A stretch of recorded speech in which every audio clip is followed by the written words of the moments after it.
Rochambeau, the podcast about unique competitions, extraordinary events, and other amazing adventures. I'm Kim. And I'm Ted. Welcome back, everybody. This is exciting. We're so happy to have you guys here, and we have something very special and a little different for you today. What do we got going on today, Kim? Today, we have MEOW WOLF and the House of Eternal Return.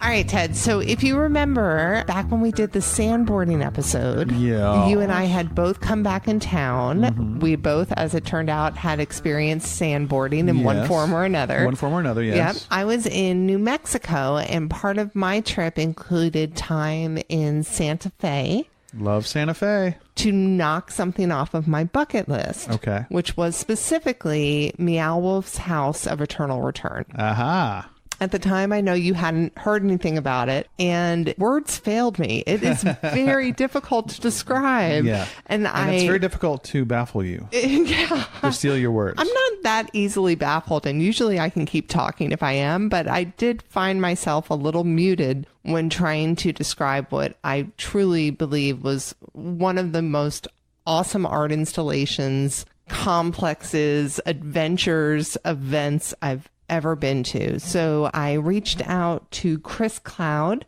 He is the creative marketing director for MEOW WOLF and the House of Eternal Return and their other projects. Ooh. Yeah. So Chris got hooked up with MEOW WOLF. He's originally from Minnesota, and he got hooked up with them in 2015 through a different art project, and by 2018 he landed himself a job with them. Wow. And I don't believe he's looked back since. And after talking with him, I realized, wow, there are other people out there that can do a much better job describing MEOW WOLF and this amazing house than I can.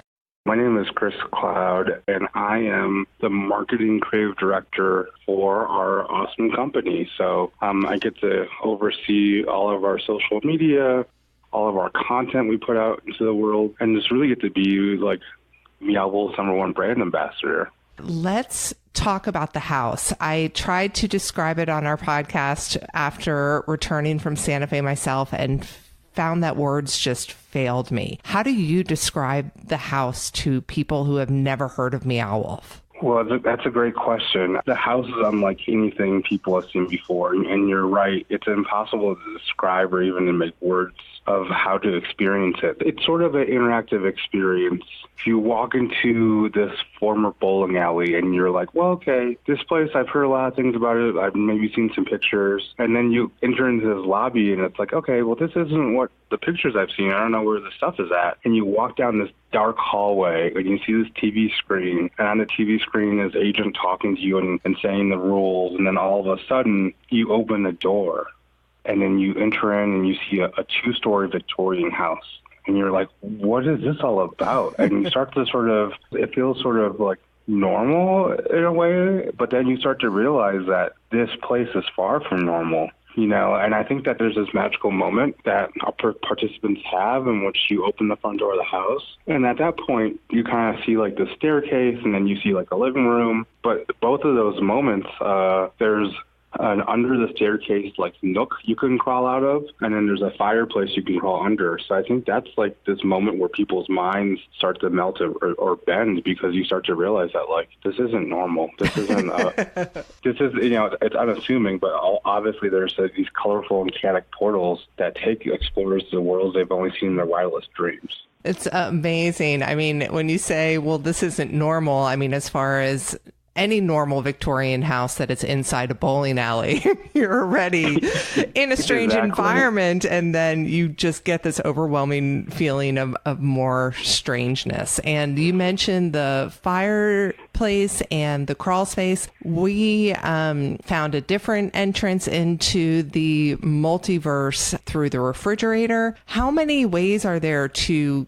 get into the second level of the house? And can you explain a little bit about the narrative of what's supposed to be happening there? Yeah, and so we think that, you know, at a theme park, you're a guest. If you go to Disneyland, you're a guest. And if you go to an art museum like LACMA or the Museum of Modern Art in New York, you are a visitor.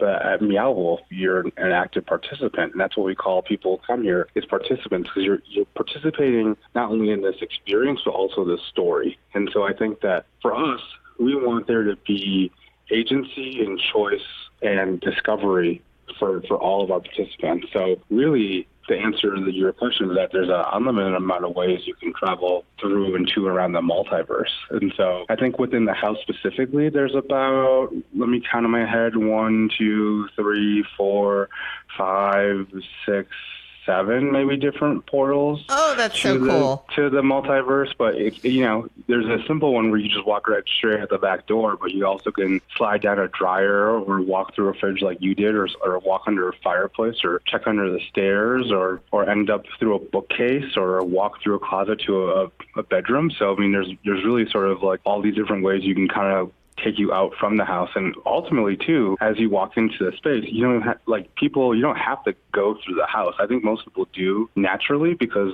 oh, it's a house, I'm going to walk through the front door. But you can turn left and go down a hallway. You can turn right, go into a living aquarium. And so really it's like the possibilities are endless on how you can explore. And I love that you brought up the story, because there's definitely something that is interesting about this space. You start to realize that there was a family here who lived here. You see the family picture above the fireplace. You start to kind of look through the coffee table and realize that this house is lived in, but where are these people? Why aren't they here anymore? I think that's sort of the beauty about our experience, is that it's a non-linear storytelling experience. So, a linear storytelling experience is a beginning, middle, end.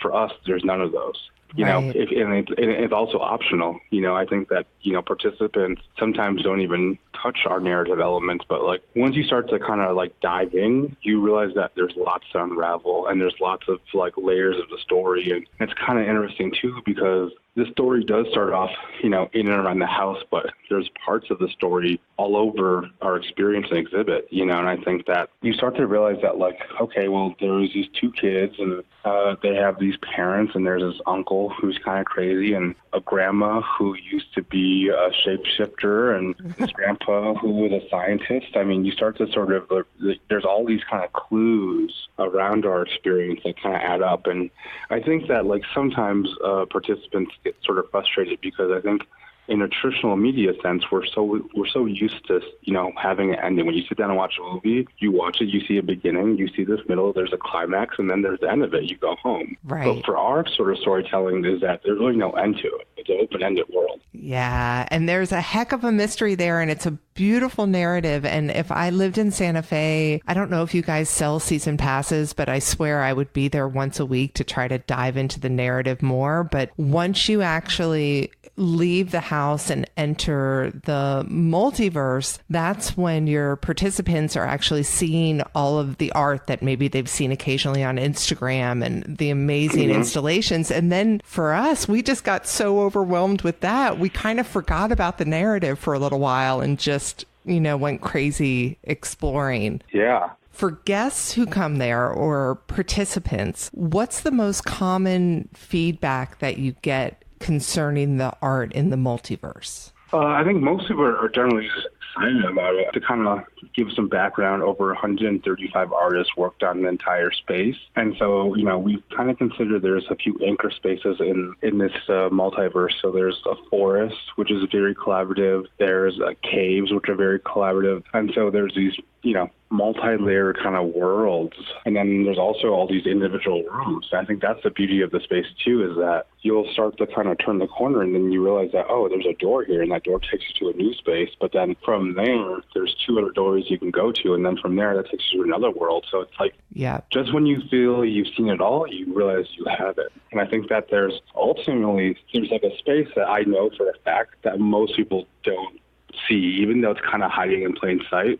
I'm not going to say what it is, but there's definitely a space where, when we post pictures of it on social media, people are like, well, where is this? I've never seen this before. Is this new? And it's no, it's been there since we opened. You just, it's just hiding in plain sight. I think it's kind of near a moment where people are so shocked and surprised by a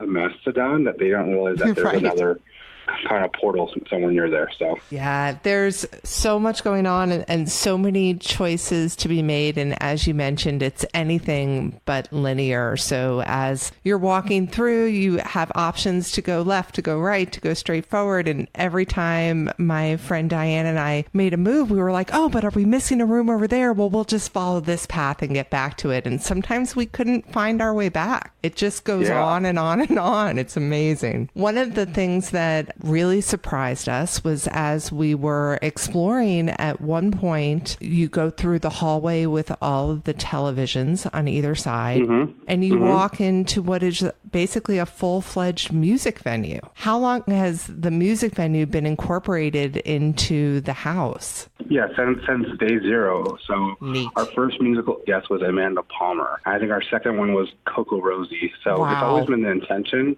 Back before the space opened, MEOW WOLF was an art collective here in Santa Fe, and we threw a lot of parties. That's kind of how we got our name around town, was throwing these parties and bringing these national artists to kind of come play shows here in Santa Fe. So I think that we kind of stayed true to our roots and thought about, well, if we're going to build this huge art exhibit, let's just put a music venue right inside of it. And so I think that's sort of a special moment, because I think for me, it's awesome to see this art in this house come to life in two very different ways. So in the daytime, it's filled in families and kids, and at nighttime, it turns into one of the top music venues in the country. Because I think that our capacity is about 400 people, so it's really sort of an intimate place to see a show. So a band like Animal Collective, who's this popular psychedelic rock band, can play rooms up to maybe 1,400, 2,000. They headline music festivals, but they're playing this September, and they're playing to a 400 capacity room, and so it creates this really intimate feeling, and I think that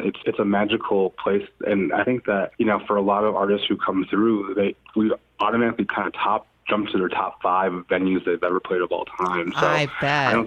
So it kind of bends their minds when they come into the space too, and you start to load in, and you start to realize that this isn't just a dirty club that's been open for 50 years or 20 years or whatever else. It's an art exhibit that we're playing inside of. So. Absolutely. So one of the things that made me kind of emotional when I was there was just trying to get my mind to wrap around the level of collaboration that had to take place to make something like this exist. It's mind-blowing and honestly seems almost impossible. Yeah, I mean, we want people to realize that it is possible, that teamwork and doing it together can make dreams come true. I don't think that if this was one person's vision and just them doing it solely, this would happen. And I think that collaboration and collectivity is deeply rooted in MEOW WOLF's origin and MEOW WOLF's lifeblood. I mean, it's just part of who we are. And we want people to realize that we're moving away from a DIY culture to a DIT culture, to do it together culture. And so I think it's sort of, we want people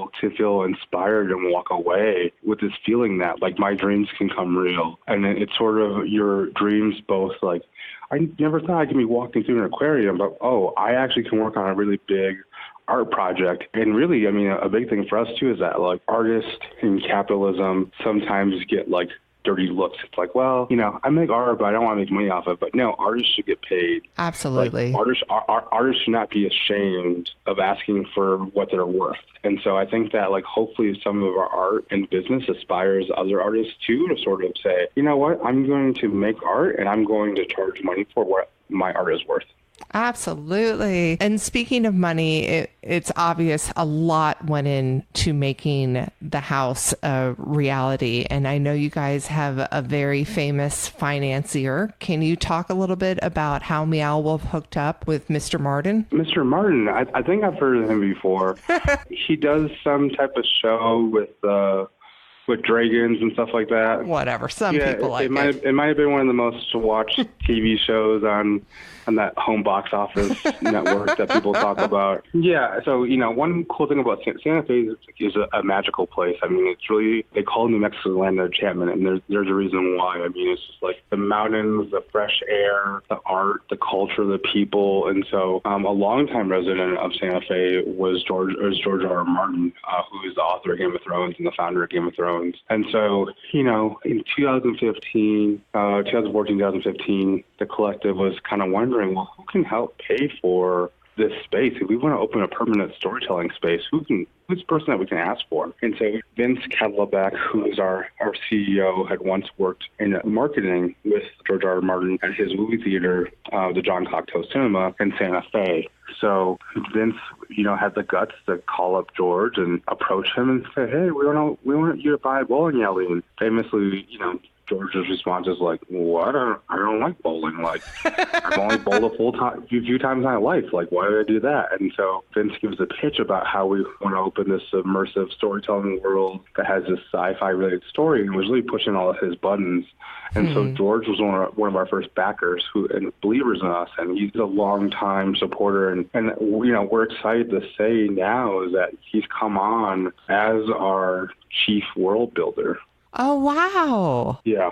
So we have a long history with him. We have an even longer history with him to kind of keep moving forward. So we love George, and we love his support, and we love that he realizes that what we're doing is art, and he believes in us. So it's nice to have people who believe in you. No doubt. And so speaking of the future, you guys are moving forward at a furious pace. You're opening up new worlds, right? Yeah. I mean, I think that the thing that really fuels that growth and our, our trajectory is the fact that people are craving immersive experiences, like authentic immersive experiences. Like, I think that we're all accustomed to having our pocket computers and our phones and being on them and feeling connected. But I think that there's actually a real, human connection when you're in our experience, because you start to have this almost shared experience with the people you're in there with. It's hard to describe even the energy that's contained in that space. And I think that because that energy is rare and pure, there's like a desire for it to happen and all over the world.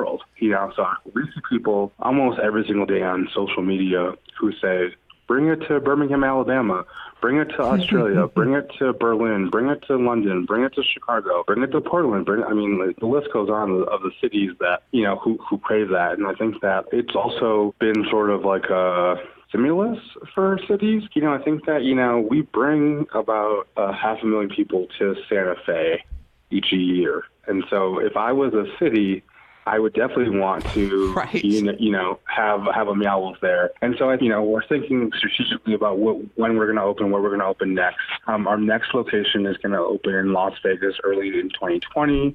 That's going to be a 65,000 square foot experience. To give you a point of reference, the house is 18,000. Oh my gosh. It's going to be over 3 times, 2 stories. It's going to, I know the plans. It's going to be a very, very, very, very, very insane. It's also going to be one of the biggest collections of new media artists in the world. Wow. So we are collaborating with a bunch of artists from all over the globe who will bring them together to Las Vegas to have this immersive art experience. And so after Vegas, we're opening Denver in 2021, and that's a 90,000 square foot space. Oh my gosh. 5 stories tall.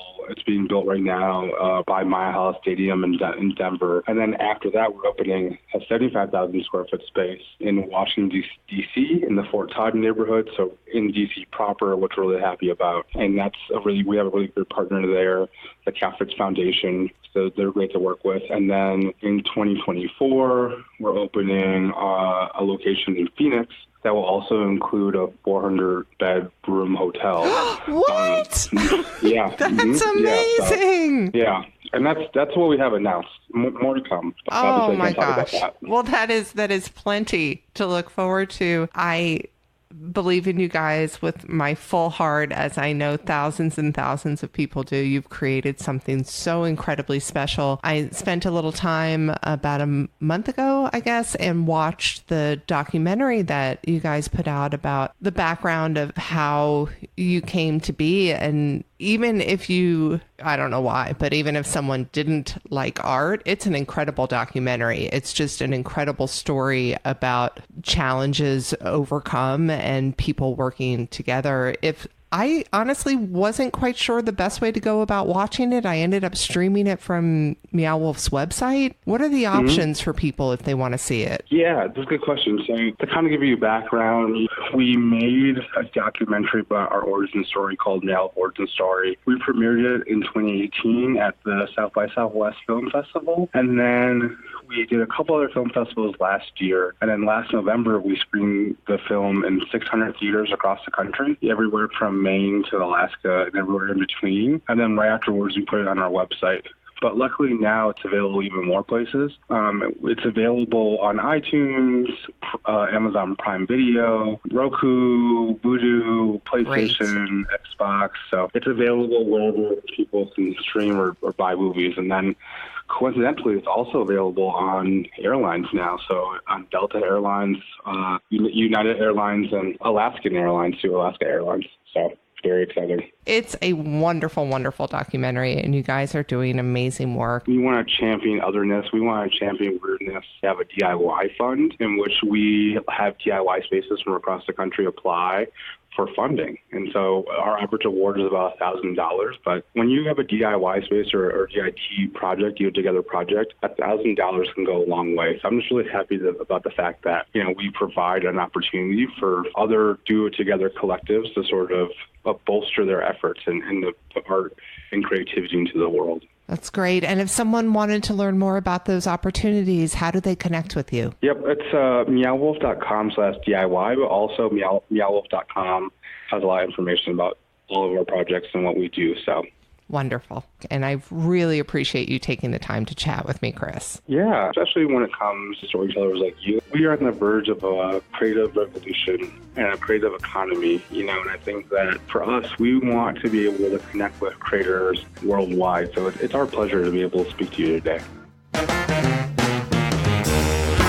Wow. That is amazing. He did a much better job than I have even dreamed of trying to communicate this to you. So I'm so happy to be able to get this story out there and to hopefully inspire people to take a trip to Santa Fe and put this on your bucket list. Meow Wolf's House of Eternal Return is the bomb. Even more than that, it's inspiring to get out there with some people and make something. Very much so. And I think that's what they want you to feel. Yeah. Incredibly cool. I like the DIT ethos. Me too. Yeah. I've never heard that phrase before, but I'm definitely going to champion that moving forward. Right. And we on our website have a ton of pictures for you from this one because, of course, they encourage photography while you're there. And when Diane and I were there, we took pictures of everything. So yeah, that is so cool. Yeah, I was just looking at the site while we were going through this, and there's some bands playing out there. I might go to. Oh my gosh, to see a show there. See a show and, yeah. We didn't realize the band part when we were organizing our trip, so we just happened to show up on a day that a band was playing that night, but we didn't have tickets for the show. But just by grace and opportunity, when we were walking through the house and made it to the part that's the venue, which is open for you to still explore while, if bands aren't playing there, the band that was playing that night was actually sound checking. So we kind of did get to watch a show. We stole the show. You stole the show. Is the venue inside of it? Like you have to go through your certain ways to get there? Yeah.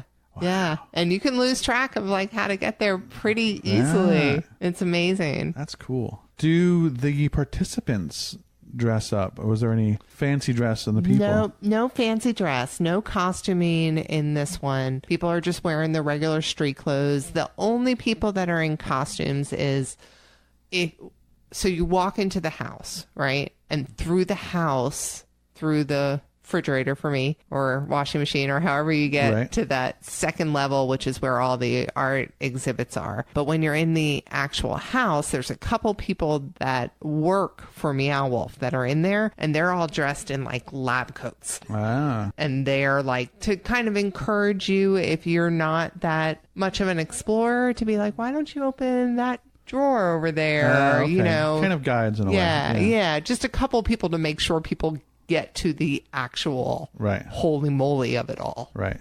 I was thinking it'd be fun for our crew to go in costume. Oh gosh. Oh gosh.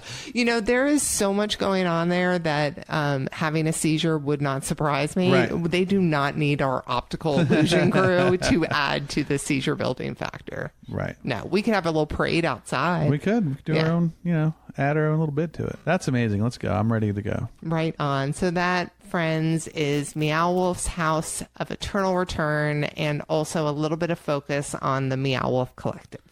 Thank you for sharing that with me, Kimberly. Love it.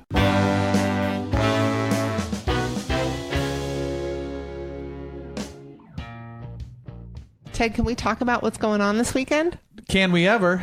There are things happening, people. There are one event that I've had on my mind for quite a while since I heard of it is actually happening this weekend. So bummer for me. I'm not going to make it this year, but maybe you guys can. It's the Harrow Wine Festival. It is also the Harrow Wine Battle. Oh. Yes. So, like, I picture a wine festival. You sit around and you drink really good wine and you talk about it. This tastes like Riverstones and pool cues. No, this is more an area that's known for really wonderful wines like that, and people taking buckets of it and dumping it on each other's heads. Oh. It is literally a battle. So the battle takes place in a town called Haro. It's deep in Spain's famed Rioja region. Yeah. Yep. Rioja wine region. And so it draws a lot of tourists to the town, but the locals absolutely love it too. And the festival starts the night before the battle, where everyone gathers in the square and there's bands that are playing and there's lots of wine flowing. And people just have a ball. Everything I've read about it suggests that you prepare with your sleep prior to the night before, because the night before ideally really should just turn into the next morning. And you should go straight to the battle. Trying to go to bed after the festivities the night before is just not going to happen, because they don't end till like 3 or 4 o'clock in the morning. And then the wine battle preparations start at 7 a.m. the next day. So a lot of people are just rolling into it. So it's kind of mandated that they got to pull an all-nighter. Pretty much. And then once you get going, everybody starts throwing wine at each other, and it is children and adults and grandparents and people of all ages sitting around throwing wine at each other and being really... My favorite story that I read was about... This is awful, but... It was about someone watching this go down and saying, and then I saw a little child who was crying because he got wine in his eyes. Aww. And so his grandfather took him over, and I was like, oh, good, grandfather's going to clean him up. But no, he dumped a glass of wine on the kid's head. Tough love, man. Yeah, that's what's going to happen at the Harrow Wine Festival. That sounds amazing. Yeah. So what else is going on this weekend? Well, this isn't nearly as cool as that, but it is also international. I like international. Yes. This is La Internationale de Feu Loto Quebec. Ooh, Canada. Yeah, it's in Canada. I probably said that totally wrong. But we talked about going to cover this, I think in Vancouver, but this is an international fireworks competition. There's a lot of major companies, I guess major fireworks companies, representing their respective country. It provides the opportunity to see the latest techniques and innovations in the field of pyrotechnics. Man, I would love that. Yep. I adore the boom boom in the sky. Huge fan.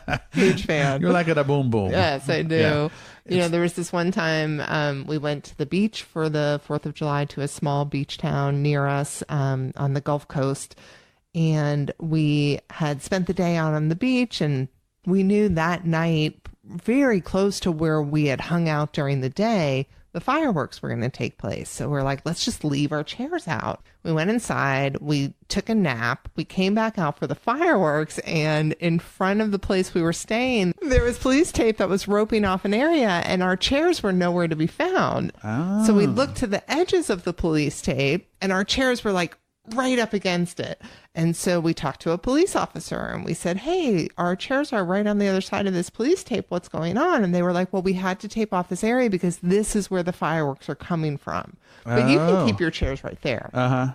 Long story short, that is the closest to a front row seat we have ever had for fireworks in our entire life. Right. And we were so freaking jazzed, so excited. And so the fireworks started and we're looking up and it was like, oh my gosh, it was almost like being in space. It was just beautiful and magical.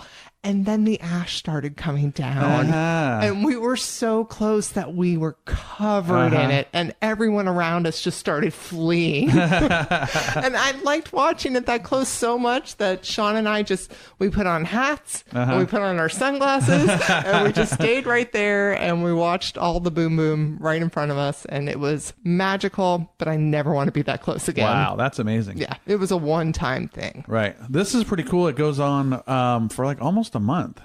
Starts on the For a 29th month? and goes on to the July 27th. Yeah. Oh, wow. So, gosh, where can people learn more if they want to figure out when they can go? They can go to Montreal and just hang out for a month. Oh, perfect. Yes. Or it's a small place. Right. Or they can go on the internet to Park Jean. We'll put it on our site, on our events page. Park Jean Drapeau. Drapeau.com. Yeah. And Ted will put a link to it on our calendar page. Yeah, we haven't mentioned this before, but we have a calendar page. It's quite lovely. Yeah. And it's actually under the header events on our website, and you will be able to find a link to this firework festival. Right. RochambeauPodcast.com/events, and you can find that link and go watch some boom booms. Watch some boom booms in the sky. I love it. Very, very cool. Well, thank you guys for joining us. Thank you, Cadillac Jones. You guys are the best. You are. We adore you and your music. Everyone out there, if you're enjoying the podcast, please subscribe. If you feel like giving us a 5-star review, we would definitely appreciate that as well. And if you have any events we need to know about, let us know. You can email us at rochambeaupodcast@gmail.com or on the social media, the Instagram, the Facebook, blah, blah, blah. All that good stuff. Yeah. All right. Till next time, people. Goodbye.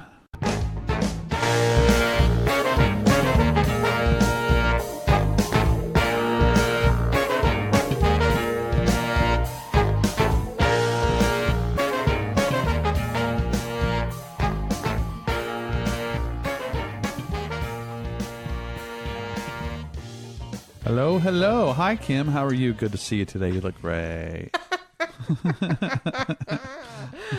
Thanks, Ted. You're welcome. Your sincerity is overwhelming. I mean everything I say sometimes.